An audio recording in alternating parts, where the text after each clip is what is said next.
Hey, good morning. This is the Mean Old Man. Hey, with Thanksgiving coming up, I thought it might be appropriate to share some Thanksgiving survival tips. Those of you who follow me on Snapchat probably already saw I commented on travel. Traveling for Thanksgiving is always rough.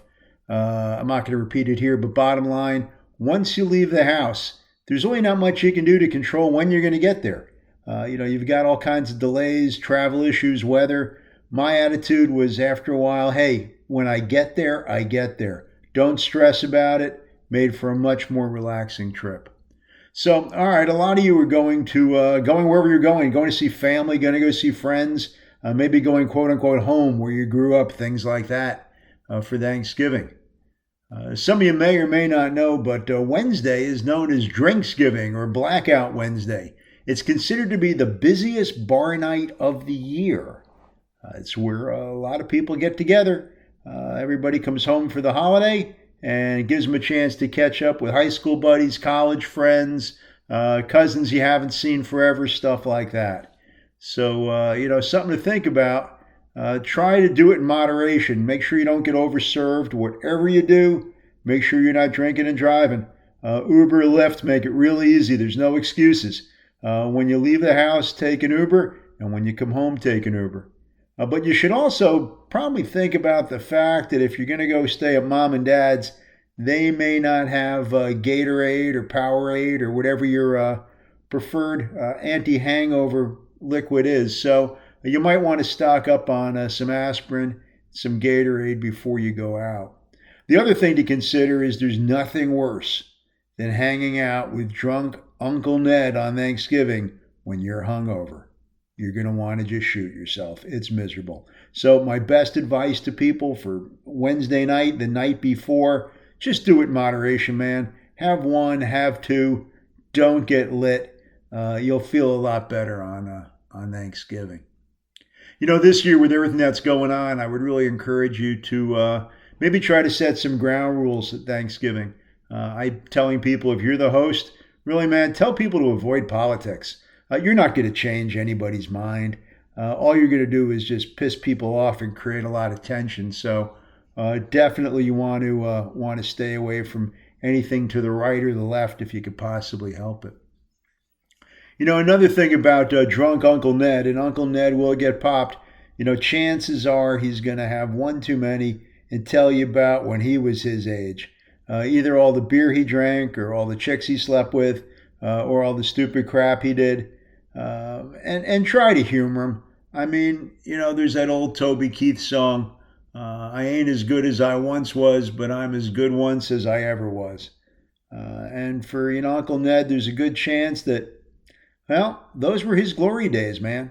You think about it, he's got more history than he has future. He's got more runway behind him than he does in front of him. And basically, if he can share a story with you, just smile and let him share his story. The other thing to think about too, seriously, is, chances are you'll be at Thanksgiving with some of your older relatives. It's important to keep in mind that they're kind of the last history, link to history, I should say, that you may have. If there's stories you want to know, where people came from, when they met, what happened in the old country, stuff like that. Man, take people aside and ask them.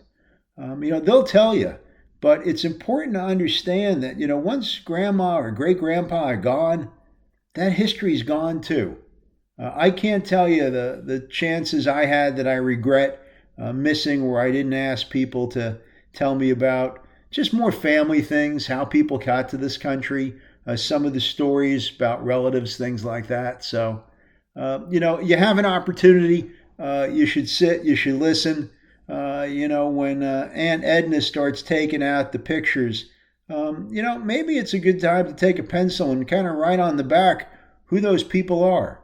There's a bunch of black and whites and old Polaroids. And, when Aunt Edna's gone and those pictures end up in a shoebox in your closet, there's a good chance you're not going to know who any of those people were. So, write that stuff down, hang on to it. It may not seem important to you now, but maybe when you're older, maybe when you have kids or they have kids, you start wishing you would have grabbed on to some of that information and held on to it. Also, speaking about Aunt Edna, do not get guilted into eating things you don't like or things you don't want. If you're not crazy about sweet potato pie, do not let Aunt Edna guilt you into eating sweet potato pie. I happen to like sweet potato pie, so for me it's not an issue. But there are some things some families serve. I like cranberry. Some of my relatives make a horrible cranberry. I'll be very honest with you. It's just don't eat it. Just smile, say thanks. I'm saving room for, I don't know, something else, the pumpkin pie, whatever it is. But don't feel guilted into eating things that either going to make you uncomfortable, things you don't like.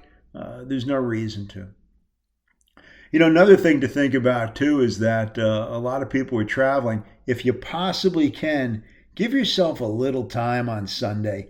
Nothing worse than running through the whole weekend, flying home late Sunday night, and Monday morning hits you like a ton of bricks. If you don't have a chance to get any time off at any downtime, the week after Thanksgiving can be really, really hard. So, I try to go ahead and just spread things out a little bit. Also, just to add a little stress to things, there's only 31 shopping days until Christmas. So you might want to start giving that some thought. Thanksgiving is a great time to drop some hints, ask your sister or your brother-in-law, kind of, would you like this or would you use that? Or, hey, what do you think of those Roombas? If they tell you it's the dumbest thing ever and they're worried that the Roomba's going to run through the mess the dog makes, probably not a good idea to buy them a Roomba this year for Christmas. So again, Thanksgiving is a great opportunity to do some gift-giving reconnaissance and try to get a better feel for what they want and what they can use. On Snapchat, somebody reached out to me and asked me, what did I think of the idea of them trying to connect with a guy that they really liked in high school. Now they're in college and they never really connected. They were in the friend group, but, just the opportunity wasn't right. I think it's a great idea. If you're going to be home for the holiday and there's somebody you were interested in and the timing wasn't right, by all means, reach out. It's real simple. I'm going to be home. Are you going to be around? Hadn't seen you in a while. Maybe some of us are going to get together, or hey, just love to catch up, cup of coffee, whatever it is. But you've got no reason not to.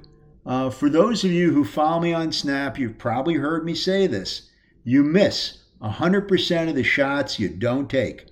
You have absolutely nothing to lose. It could really work out great. For some of you, you may be bringing a boyfriend or a girlfriend home for the first time to meet family. That can be very weird. If it gets weird, don't be surprised. It's going to be a little weird. Depending upon how old you are and how long you've been out of the house and how serious your relationship is, you could get all kinds of different reactions from your family. Part of the weirdness is going to be you're a certain person now, and you may end up going back to like your high school bedroom, which your parents may not have changed, even though you've been out of high school 12, 15 years. That can get a little weird. The older you get, the less weird that is, and the more you're kind of a little nostalgic about it. But if you've only been out of the house a few years, it might be a little strange. You may not want people to realize that as this rough and tough 26-year-old dude, not that many years ago, you slept in your Spider-Man pajamas or whatever it was. So, just be prepared for that. The other thing to consider is that, mom and dad may split you up, as if, like you're not having sex out of the house, but, the idea that you're both sleeping in the same room, that could also get a little strange. So just be prepared for it. If you accept the weirdness, it's not so weird. It can be a lot of fun and actually even be a bonding experience, believe it or not. So just whatever it is, whatever, it throws at you, just embrace it. Don't get too crazy about it. Remember, it's only 3 or 4 days, and pretty soon you'll be back out. So don't let it make you too nuts. Also, Thanksgiving is probably not a good time to drop a bomb on the family. If If your family is far left liberal, probably not a good time at the Thanksgiving table to tell them that, you're excited that Trump won the election. If your parents are kind of conservative, probably not a good idea to tell them that, you did anything that's going to flip them out. Whether it be your gender identity or sexual preferences or the place you put your last tattoo. Don't freak the family out, I guess, is the message. You have plenty of time to drop bombs on them at some other point, but, that's probably not the right venue. So you might just consider that. Keep it under your hat for a little while. You certainly have, hopefully, ample opportunity at some point after Thanksgiving to share whatever you want to share.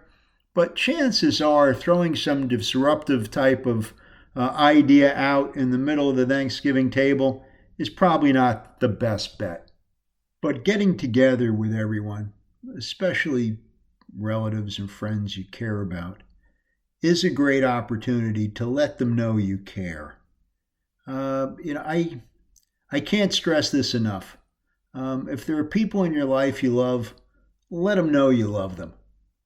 Because one day, as much as you may not realize you take them for granted now, one day they may not be there. And you will regret and miss that opportunity. My father's been gone over 30 years. And I'll be honest with you, I look back at all the times I didn't have lunch with him. And I would give everything I own to have lunch with him one more time, just to talk to him, to tell him how much I love him. So don't miss those opportunities because you never get them back. I hope everybody has a great, safe Thanksgiving, great travels. If you like this, you thought this was worth doing, let me know. If you didn't, let me know. But either way, give me some feedback. And hope everybody has a great holiday. Thanks. You've been listening to podcast 1 of the Mean Old Man. Thanks again.